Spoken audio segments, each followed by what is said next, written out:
Hello dear student, previous lecture में हमने SHM से रिलेटेड काइनेटिक एनर्जी और पोटेंशियल एनर्जी का एक्सप्रेशन देखे थे। ठीक है, आज उसी से बेस्ड हम लोग क्या करेंगे, न्यूमेरिकल्स बनाएंगे। फर्स्ट न्यूमेरिकल्स लेते हैं। क्या लिखा है, ए पार्टिकल ऑफ मास 1 kg। मास दिया हुआ है, पहले हम लोग गिवन डाटा लिख लेते हैं। ठीक है, गिवन डाटा क्या क्या दिया हुआ है, मास, पार्टिकल का मास दिया हुआ है, एम दिया हुआ है कितना आपका 1 kg।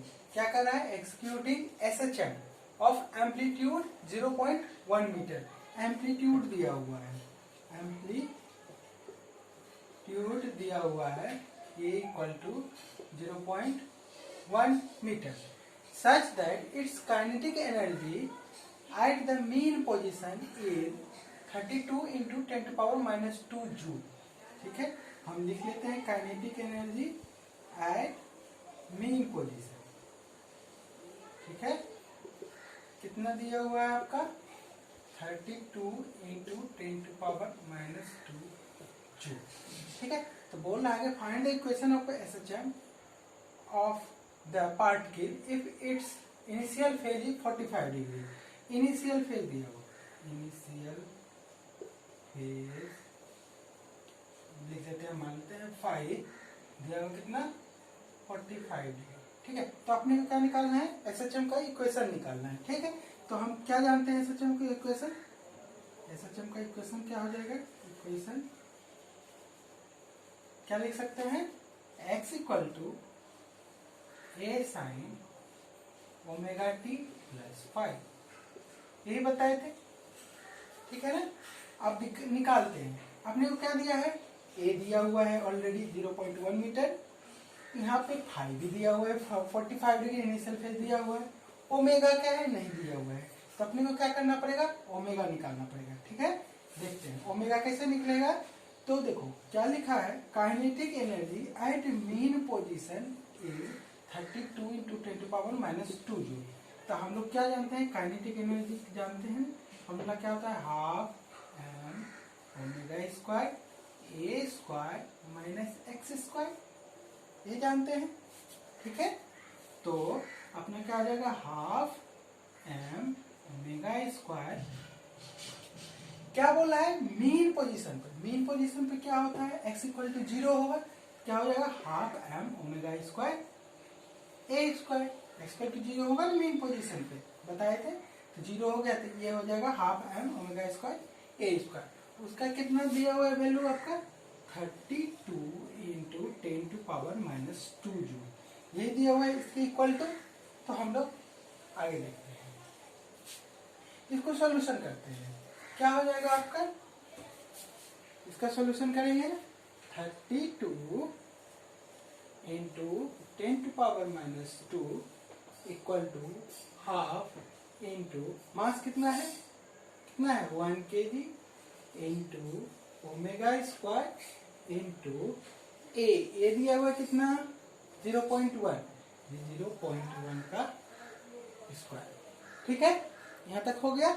आगे देखते हैं, 32 इंटू 10⁻⁻² इक्वल टू, ये क्या हो जाएगा, ओमेगा स्क्वायर बाय 2 इंटू, इसको क्या लिख सकते हैं हम लोग 1/100, क्योंकि इसको स्क्वायर करेंगे 0.1 इंटू 0.1 0.01 हो जाएगा, उसको लिख सकते हैं 1/100।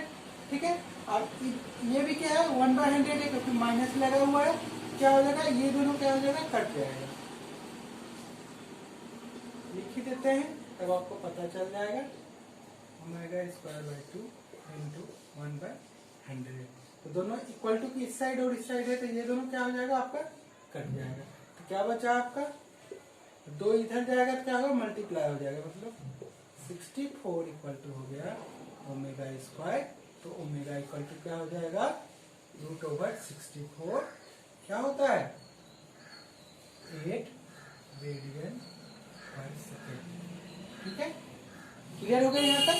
और आपका क्या है दिया हुआ, 5 ऑलरेडी दिया हुआ है, तो इक्वेशन क्या हो जाएगा, इक्वेशन हो जाएगा आपका, क्या हो जाएगा, ए साइन ओमेगा टी प्लस 5, ए की जगह क्या रखेंगे 0.1 साइन ओमेगा, ओमेगा की जगह 8t plus 45 degree, that means π/4।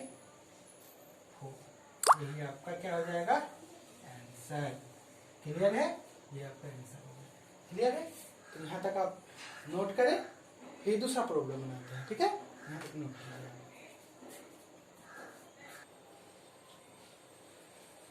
दूसरा प्रॉब्लम देखते हैं। ठीक है, क्या लिखा हुआ है? ए particle execute SHM, what fraction of total energy is kinetic energy and what fraction is potential when displacement is 1/2 of the amplitude। Clear? अपने को क्या निकालना है? फ्रैक्शन वैल्यू निकालना है काइनेटिक एनर्जी का, पोटेंशियल एनर्जी का, जब डिस्प्लेसमेंट कितना हो? हाफ हो, 1/2 ऑफ द एम्पलीट्यूड। एम्पलीट्यूड का हाफ हो तो अपने को फ्रैक्शन वैल्यू निकालना है। चलो निकालते हैं, स्टार्ट करते हैं। तो अपना हम लोग क्या जानते हैं? We know that total energy क्या होता है? फॉर्मूला ½ m⍵² यही होता है। ठीक। अब काइनेटिक एनर्जी का क्या होता है? आपका काइनेटिक एनर्जी का होता है क्या? ½ m⍵² A² - x², ये होता है ना। चलो, अब अपने को क्या कर रहा है क्वेश्चन में कि अपने को एम्पलीट्यूड जो है 1/2 पे बनाना है ना। तो पुट लिखेंगे, put x equal to A/2, है ना। पुट करते हैं x इक्वल टू A/2, देखते हैं क्या होता है। आपका हो जाएगा kinetic energy, then kinetic energy equal to ½ m⍵² A²-A²/4। इसका स्क्वायरिंग कर दिए, है ना। A²/4, तो ये हो जाएगा ½ m⍵²। इसको करेंगे तो क्या होगा? एलसीएम लेंगे तो 4A² - A², क्या हो जाएगा? लिख ही देते हैं ताकि आपको कंफ्यूज ना हो। 4A² - A²/4, तो आपका हो जाएगा kinetic energy equal to ½ m⍵², 3A²/4, ये होगा ना। घट जाएगा तो 3A²/4, तो और लिख सकते हैं इसको ½ m⍵² A² इंटू 3/4। कोई दिक्कत? तो फ्रैक्शन क्या हो जाएगा? फ्रैक्शन वैल्यू क्या हो जाएगा? Kinetic energy by total energy. तो काइनेटिक एनर्जी अपना कितना दिया हुआ है? अभी निकाला है ½ m⍵² A² into 3/4 divided by ½ m⍵² A²। ये क्या हो जाएगा? कट जाएगा, कितना वैल्यू आया आपका? 3/4। ये हो जाएगा आपका आंसर। ठीक है, अब निकालते हैं। इसी में एक और लिखा था, पोटेंशियल एनर्जी का भी निकालना है। तो हम पोटेंशियल एनर्जी का निकालते हैं, 4PE। पोटेंशियल एनर्जी के लिए हम लोग क्या जानते हैं? पोटेंशियल एनर्जी इक्वल टू होता है ½ m⍵² x², ये होता है ना। देखते हैं, ½ m⍵² x की जगह क्या पुट करना पड़ेगा? क्योंकि अपने को फिर से निकालना है 1/2 ऑफ द एम्पलीट्यूड, एम्पलीट्यूड का हाफ निकालना है। तो x इक्वल टू अगेन क्या पुट करना पड़ेगा? A/2 का स्क्वायर। क्या हो जाएगा? ये ½ m⍵² A² इंटू 1/4, क्योंकि ये क्या हो जाएगा? 2 दूनी 4 हो जाएगा, तो 4 को हमने बाहर कर दिए, A² की इधर ले ली। तो फ्रैक्शन वैल्यू कितना हो जाएगा? फ्रैक्शन वैल्यू क्या हो जाएगा? फ्रैक्शन वैल्यू देखते हैं। ये हो जाएगा आपका potential energy by total energy. Potential energy आपका है ½ m⍵² 1/4 ए स्क्वायर छूट गया, ए स्क्वायर भी रहेगा divided by half M omega square A square. ये दोनों कट जाएगा, क्या आएगा अपना 1/4 आंसर। क्लियर है यहाँ तक? ठीक है, फ्रैक्शन वैल्यू दोनों को निकाल लिए हैं कितने पर, 1/2 ऑफ द डिस्प्लेसमेंट यानी एम्पलीट्यूड। ठीक है, यहाँ तक हम लोगों ने निकाल लिए हैं। क्लियर है यहाँ तक? तो अब दूसरा देखते हैं। दूसरा क्या क्वेश्चन कहा है at what value of the displacement the kinetic energy and potential energy are equal. कहने का मतलब है कि काइनेटिक एनर्जी पोटेंशियल एनर्जी कितने डिस्प्लेसमेंट में इक्वल हो जाएगा। चलिए तो हम लिखते हैं बी नंबर क्वेश्चन को, सॉल्यूशन करते हैं बी पार्ट। क्वेश्चन के अनुसार लिखते हैं ना, लिखा क्या है, kinetic energy equal to potential energy अपने को करना है, कितने डिस्प्लेसमेंट में होगा देखते हैं। काइनेटिक एनर्जी का फॉर्मूला क्या होता है, अभी पढ़े थे, half M omega square A square minus X square. ये होता है ना equal to potential energy half M omega square X square. Clear? क्या हो जाएगा, half M omega square A square multiply कर दे रहे हैं minus half M omega square X square equal to half M omega square X square. ये समझ में आया? हमने क्या किया, मल्टीप्लाई कर दिए हैं और इधर का वैसे को वैसे रह गया। ठीक है, तो अब क्या करते हैं, इसको आगे निकालते हैं, इस साइड लिख लिए होंगे आप, है ना? पॉज करके आप लिख लीजिएगा, इसका सॉल्यूशन कर ही देते हैं हम। ठीक है, तो ये क्या हो जाएगा, यहां से हम इधर लिख रहे हैं, ध्यान रखिएगा। ठीक है, तो ये हो जाएगा आपका half M omega square A square equal to, इसको हम इस साइड ले जा रहे हैं, क्या हो जाएगा ये, half M omega square X square plus half M omega square X square. ये हो जाएगा पूरा, क्या हो जाएगा, हाफ हाफ हो जाएगा, एक हो जाएगा ना, 1 बन जाएगा, M omega square X square equal to क्या हो जाएगा, half M omega square A square. ये तो वैसे ही लिखा गया। तो क्या हो जाएगा, एम ओमेगा स्क्वायर कट जाएगा, तो बचेगा क्या है इस साइड आपका ए स्क्वायर इक्वल टू 2 को उधर लेके चले गए, तो हो जाएगा आपका 2x square A square equal to क्या हो जाएगा 2x स्क्वायर। कैसे, एम ओमेगा स्क्वायर कट जाएगा, 2 को उधर ले गए, क्या हो जाएगा, इधर क्या बचेगा, सिर्फ ए बचेगा, ए स्क्वायर बचेगा, a square equal to 2x square. Clear है? चलिए आगे देखते हैं। तो x स्क्वायर इक्वल टू क्या हो जाएगा आपका, ए स्क्वायर बाय 2। क्लियर? तो x इक्वल टू कितना हो जाएगा, a बाय √2। और लिख सकते हैं x इक्वल टू क्या हो जाएगा आपका 0.7078। यही आपका आंसर है। कहने का मतलब है कि kinetic energy and potential energy कहां पर इक्वल होगा, 0.707 एम्पलीट्यूड पे। एम्पलीट्यूड का 0.707 पे आपका क्या हो जाएगा, kinetic energy and potential energy क्या होगा, इक्वल होगा। तो ये आप ध्यान रखिएगा क्योंकि इससे और भी न्यूमेरिकल्स भी बनते हैं। क्लियर है? यहाँ तक 2 क्वेश्चन हम लोग कर लिए हैं। ठीक है, यहाँ तक नोट कीजिए और नेक्स्ट हम वाइब्रेशन एनालिसिस करते हैं। ठीक है, तो ठीक है, यहाँ तक पहले आप नोट कर लीजिए। अभी हमने देखे थे पोटेंशियल एनर्जी और काइनेटिक एनर्जी का प्रॉब्लम्स, उसके सॉल्यूशन किए। ठीक है, अब देखते हैं हम लोग अनडैम्प्ड फील्ड वाइब्रेशन।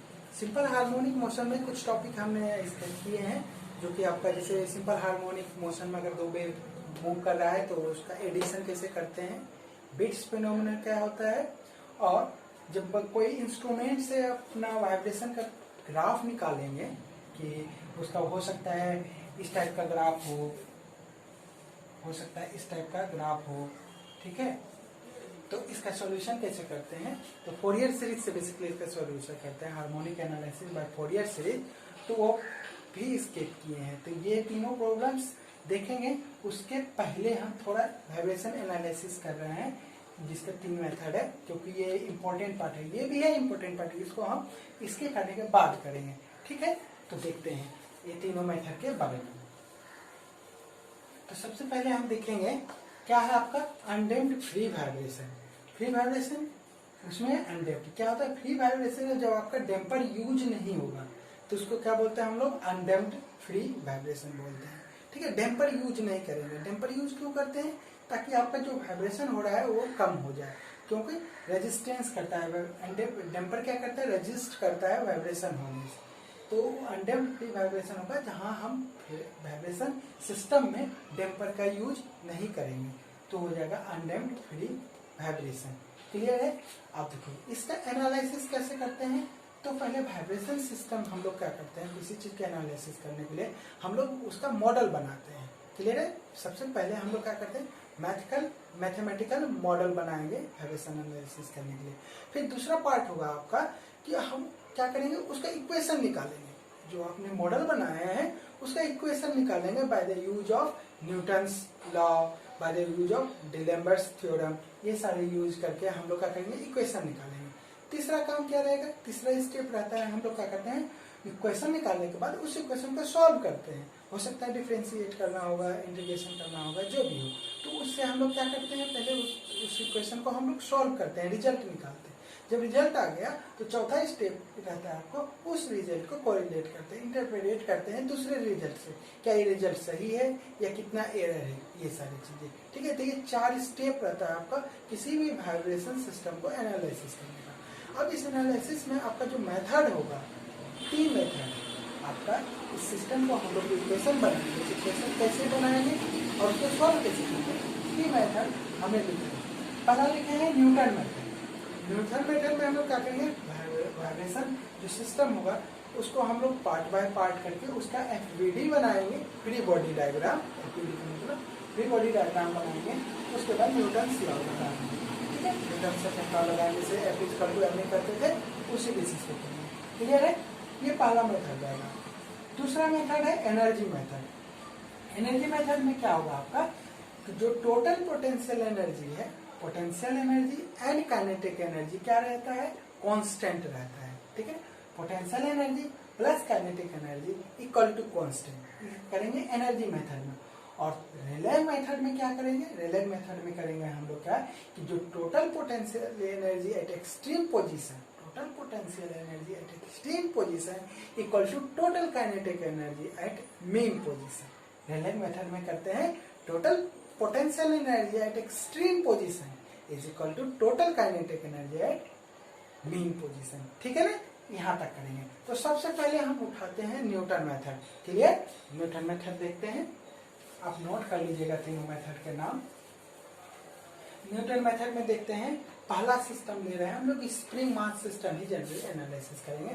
उसके बाद लिक्विड से रिलेटेड भी करेंगे और पेंडुलम से रिलेटेड भी करेंगे, है ना? तो फर्स्ट टाइप ले रहे हैं। ठीक है ना? फर्स्ट टाइप में ले रहे हैं हम लोग पहला पार्ट।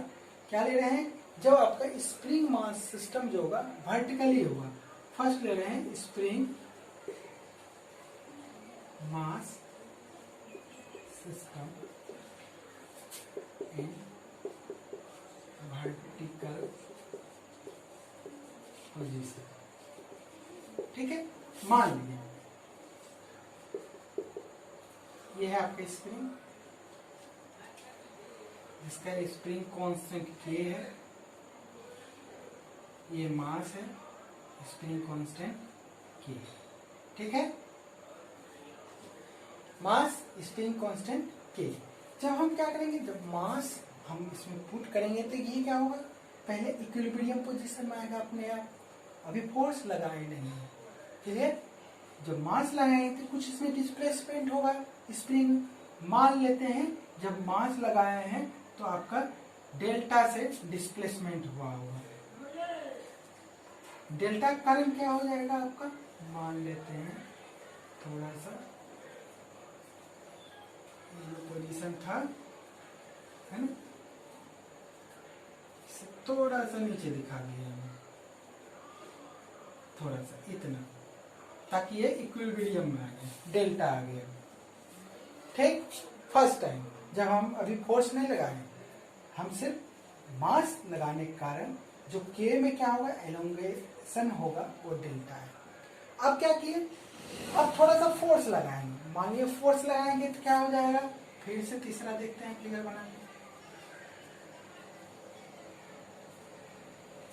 ये डेल्टा था, आपका क्या हो जाएगा, मान लिए यहां तक आ गया मास, मतलब डेल्टा प्लस एक्स, एक्स से बॉडी क्या हो गया, मूव कर गया। जब फोर्स लगाए, मान लिए एक्स से बॉडी मूव कर गया नीचे की ओर, क्या है, स्प्रिंग था लगा, उसको क्या किया, मास को थोड़ा से फोर्स लगा दिया नीचे की ओर, तो क्या होगा, थोड़ा सा मूव कर गया, तो ये उसके बाद छोड़ देंगे तो क्या होगा, अप डाउन करने लगेगा, है ना। तो डेल्टा प्लस एक्स हमने क्या कह दिया, हम उसको थोड़ा सा मूव कराएंगे। तो अब इसका हम क्या करेंगे, एफवीडी बनाएंगे। ये पूरा सिस्टम का अगर हम एफवीडी बनाते हैं तो क्या हो जाएगा आपका, देखिए ये इंपॉर्टेंट है। अगर आपको एफवीडी समझ में आ गया तो आपका पूरा सॉल्यूशन ही हो जाएगा। कोई भी प्रॉब्लम रहे, कैसा भी प्रॉब्लम रहेगा, आपको स्टेप बाय स्टेप देखना है। फर्स्ट हमने मास लगाए हैं, ये वर्टिकली लगाए हैं, इसीलिए सम डिस्प्लेसमेंट हुआ। अगर यही कहेंगे सर अगर आप इसको हॉरिजॉन्टल में रख देते तब ये ऐसे रहता, है ना, ऐसे भी तो हो सकता था। हॉरिजॉन्टल में रखेंगे तो कोई दिक्कत नहीं आएगा डिस्प्लेसमेंट फर्स्ट टाइम, ओनली जब हम फोर्स लगाएंगे तभी आएगा डिस्प्लेसमेंट, लेकिन इसमें आया है डिस्प्लेसमेंट। क्लियर। आप देखते हैं इसका एफवीडी बनाते हैं। नीचे की ओर क्या लगेगा, मास है तो क्या लगेगा, mg। ऊपर स्प्रिंग फोर्स लगेगा कितना, के, जो डिस्प्लेसमेंट हुआ है, के एक्स लिखते थे ना पढ़ते हुए, तो delta plus x. Clear. Body नीचे मूव कर रहा है तो रिस्टोरिंग फोर्स जो होगा नीचे को, जो मीन पोजीशन से नीचे की ओर आता है, आपको पता होगा एक्सट्रीम से इस साइड क्या रहता है, लिखाए थे एक्सट्रीम, ये मीन लिखाए थे, तो मीन एक्सट्रीम से मीन साइड की ओर रिस्टोरिंग फोर्स रहता है। तो ये मान लिए mx डबल डॉट, याद कीजिए ma लिखते थे, एक्सेलरेशन जिस ओर है उधर पॉजिटिव लेते थे और ma लिखते थे, है ना। तो न्यूटन सेकेंड लॉ, ये क्या है आपका मास, तो न्यूटन सेकेंड लॉ लगाएंगे। क्लियर है। तो पहले यहां तक आप पहले नोट कीजिए। तो यहां तक हमने एफवीडी बना लिए थे बॉडी का after static deflection. Static deflection का भी हम थोड़ा सा एफवीडी बना लेते हैं। स्टैटिक डिफ्लेक्शन क्या हुआ था ये देख लेते हैं। जब हम क्या था, ये स्प्रिंग था,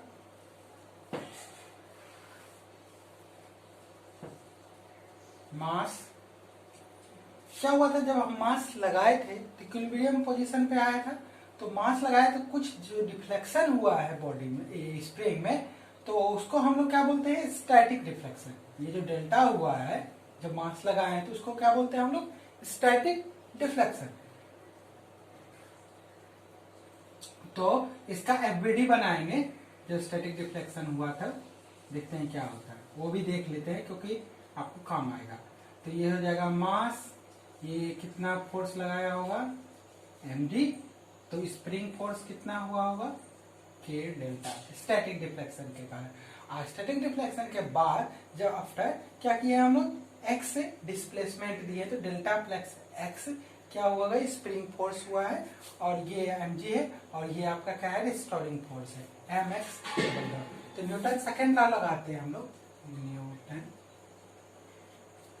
second law of motion, motion से देखते हैं।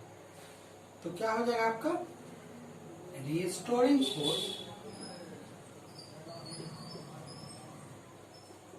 फोर्स इक्वल टू कितना हो जाएगा आपका, mg, ये नीचे है mg पॉजिटिव लिए है, ऊपर का हम निगेटिव ले रहे, क्यों, क्योंकि हमने दिखाए हैं कि बॉडी का एक्सेलरेशन जो है नीचे की ओर है, इसलिए हमने इसको पॉजिटिव लिया, mg minus k delta plus x. Restoring force कितना है आपका, mx डबल डॉट, ma लिखते थे ना, x डॉट डबल डॉट क्या है आपका, acceleration, mx double dot equal to mg minus k delta minus kx, k delta और mg देखिए क्या है, यहाँ पर देखते हैं mg नीचे है, k डेल्टा ऊपर, दैट मीन्स लिख सकते हैं यहाँ पर भी ना हम लोग mg इक्वल टू क्या, k डेल्टा,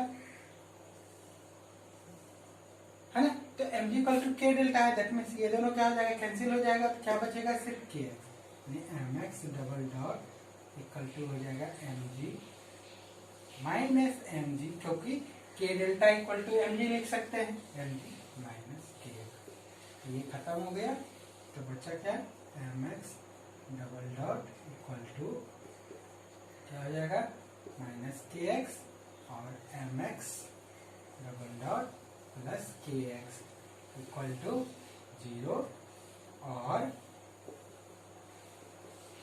क्या हो जाएगा आपका x डबल डॉट प्लस के by M into X equal to 0। इसको थोड़ा सा ब्रैकेट में ले लो, ठीक है, x डबल डॉट प्लस के by M into X equal to 0। या इक्वेशन कुछ दे दीजिए इसको, 1 2 जो भी देना है, मैंने 1 ही दिए हैं, ठीक है।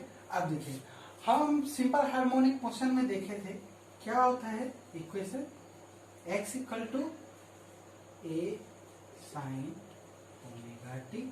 अब चाहे तो एक टर्म और भी ले सकते हैं, नहीं तो इतने पर भी निकाल सकते हैं, कोई दिक्कत नहीं। तो ये क्या होता था, डिस्प्लेसमेंट x डॉट, ये क्या हो जाता था, velocity a omega cos omega t, और x डबल डॉट क्या हो जाता था आपका, minus a omega square sine omega t, ठीक है। अब जो जो वैल्यू आया उसको आप क्या करें, इस इक्वेशन में पुट करें। क्लियर, देखते हैं।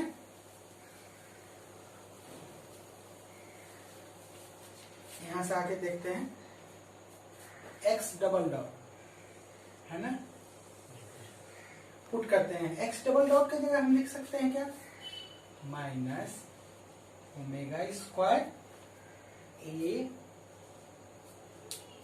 साइन ओमेगा टी, लिख सकते हैं। x डॉट डबल डॉट की जगह minus omega square a sine omega t और प्लस प्लस के बाय एम। x के जगह क्या लिख सकते हैं, a sine omega t, a sine omega t equal to क्या है, 0। क्लियर, हमने क्या किया है, x डबल डॉट और x का वैल्यू इक्वेशन नंबर 1 में हमने पुट कर दी है, ये आया। अब देखिए क्या हो जाएगा, हम क्या करते हैं, कॉमन ले लेते हैं, ए साइन ओमेगा टी और ए साइन ओमेगा टी कॉमन ले लेते हैं, a sine omega T common ले लेते, क्या बचा अंदर साइड में अपने को, माइनस ओमेगा स्क्वायर यहां से, और यहां से बचेगा प्लस के बाय एम इक्वल टू 0। अब देखिए क्या हो रहा है, ए साइन ओमेगा टी 0 तो हो नहीं सकता, क्योंकि एम्पलीट्यूड है, एम्पलीट्यूड हम 0 नहीं मान रहे हैं, मीन पोजीशन से नहीं चल रहा है, ठीक है। तो ए साइन ओमेगा टी 0 नहीं हो सकता है, तो इसका मतलब क्या 0 हो सकता है, ये वाला टर्म 0 हो जाएगा, तो माइनस ओमेगा स्क्वायर प्लस के बाय एम इक्वल टू 0 और omega square equal to K by M, तो ओमेगा इक्वल टू क्या हो जाएगा, root over K by M. ये हो गया सर्कुलर फ्रीक्वेंसी या एंगुलर वेलोसिटी या आपका omega equal to root under K by M. Clear है यहाँ तक।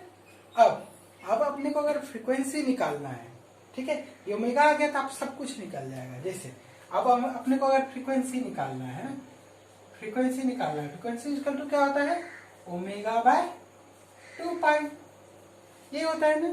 तो हम क्या लिख सकते हैं, ओमेगा इक्वल टू क्या है, 1/2 पाई, ओमेगा इक्वल टू है इधर साइड देखो के बाय एम, तो that means frequency equal to क्या हो जाएगा, 1/2 pi root under K by M frequency. और टाइम पीरियड रहा तो क्या हो जाता है, टाइम पीरियड का, टाइम पीरियड इक्वल टू होता है क्या, 1 बाय फ्रीक्वेंसी, मतलब हो जाएगा ये क्या, 2 pi root under M by के।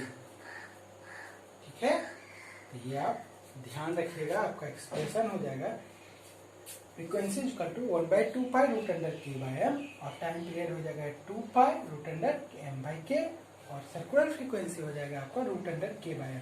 ये चीज आप ध्यान रखिएगा। ये आपका जो है ये आपका जनरल इक्वेशन है। क्वेश्चन नंबर 1 जो है जनरल इक्वेशन है। कभी भी इक्वेशन बनाइएगा एक्सेलरेशन के साथ अगर x है, x डबल डॉट और x है, इस टर्म में ले आइएगा, इसको अकेले छोड़ दीजिए, इंटू मल्टीप्लाई में 1 रहेगा।